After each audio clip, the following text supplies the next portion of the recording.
حضرت سیدنا ابو ہریرہ رضی اللہ تعالیٰ عنہ سے مروی ہے، آپ فرماتے ہیں حضور علیہ الصلاۃ والسلام نے ارشاد فرمایا، لو کان لی مثل احد ذہبا لسرنی اللہ یمر علی ثلاث لیال۔ حضور علیہ الصلاۃ والسلام نے ارشاد فرمایا کہ اگر میرے پاس احد پہاڑ کی مثل سونا ہوتا تو مجھے اس بات کے اندر خوشی ہوتی کہ میرے اوپر 3 راتیں بھی نہ گزریں اور میں ان کو اللہ کی راہ کے اندر خرچ کر دوں۔ وعندی منہ شیء الا ارصدہ الدین، اور سوائے اس کے کہ جو اگر میرے پاس میرے اوپر کوئی قرضہ ہوتا تو اس کے لیے کوئی تھوڑا بہت بچا کے میں رکھ لیتا، وگرنہ میرے لیے خوشی اسی بات کے اندر ہوتی کہ میں تمام کا تمام اللہ کی راہ کے اندر خرچ کر دیتا۔ اس حدیث پاک سے ایک بات تو یہ ثابت ہوئی کہ یہ نبی پاک صلی اللہ علیہ وسلم نے تعلیم امت کے لیے یہ لفظ بیان کیے ہیں، وگرنہ یہ نہیں مطلب کہ حضور علیہ الصلاۃ والسلام کے پاس کائنات کی نعمتیں نہیں، بلکہ آپ احادیث پاک پڑھ کر دیکھیں، ان سے یہ ثابت ہوتا ہے کہ اللہ تبارک و تعالیٰ نے حضور علیہ الصلاۃ والسلام کو کائنات کی ساری نعمتیں عطا فرما کے مالک اور مختار بنایا ہے، اور حضور علیہ الصلاۃ والسلام نے ارشاد فرمایا کہ اگر میں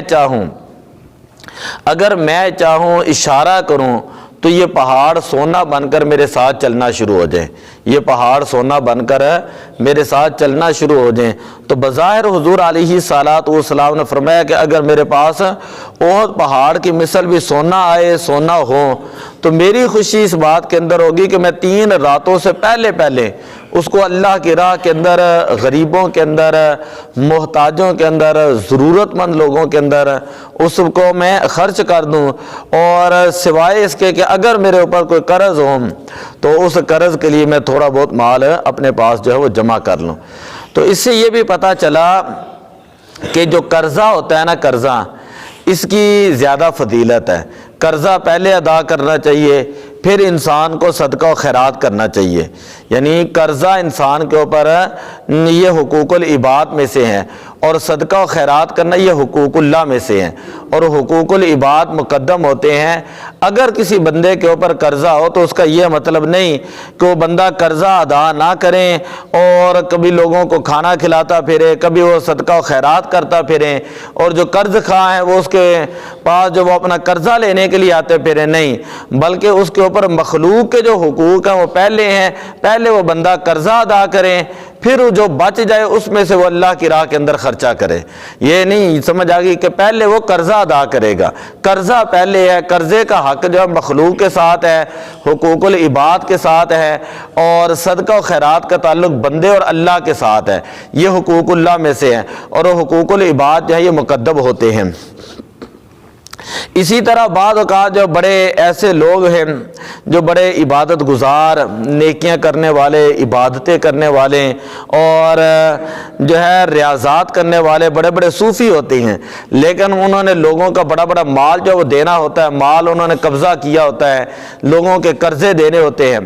تو لوگوں کے حق دینے ہوتے ہیں، تو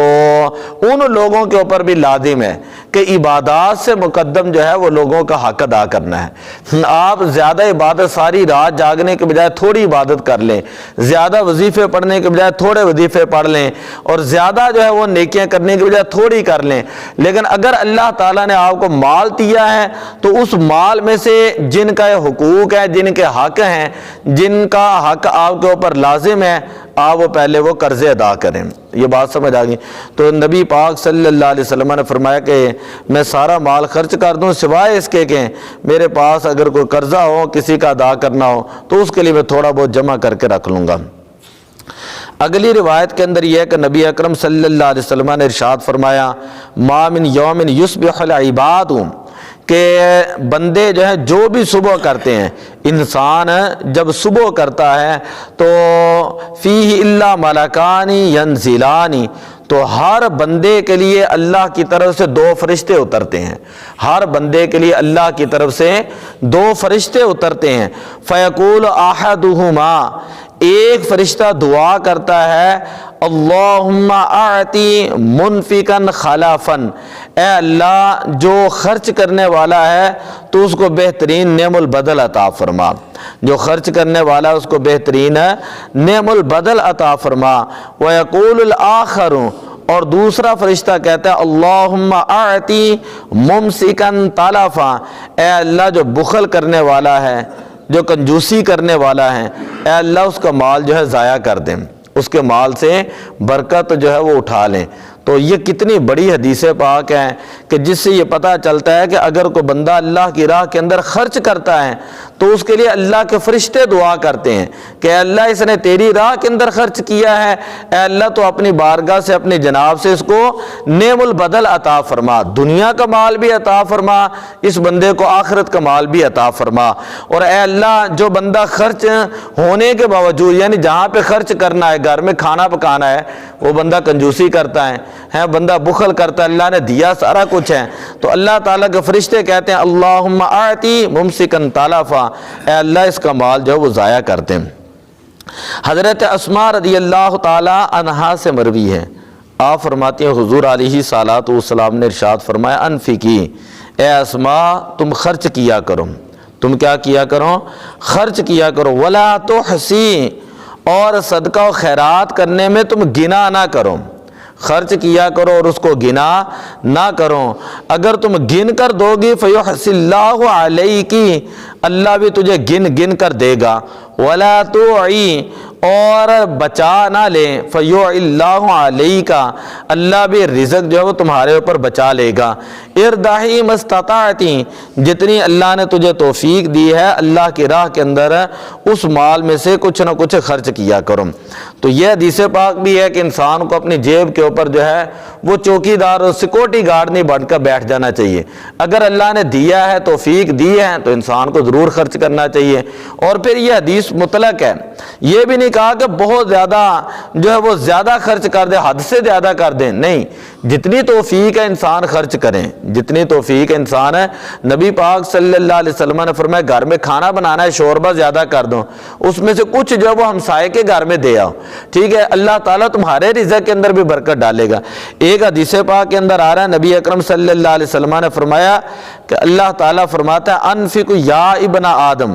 اے ابن آدم تو خرچ کر، تو کیا کر ہے؟ خرچ کر، انفق علیک، انفق علیک، کہ تیرے اوپر بھی خرچ کیا جائے گا، تو خرچ کر تیرے اوپر بھی خرچ کیا جائے گا۔ اور اے ابن آدم اگر تم اللہ کی راہ کے اندر خرچ کرے گا تو یہ تیرے لیے بہتر ہوگا، اور اگر تو اس کو روک کر رکھ لے گا تو وہ مال تیرے لیے نقصان دہ ہوگا۔ ولا تلام علی کفاف،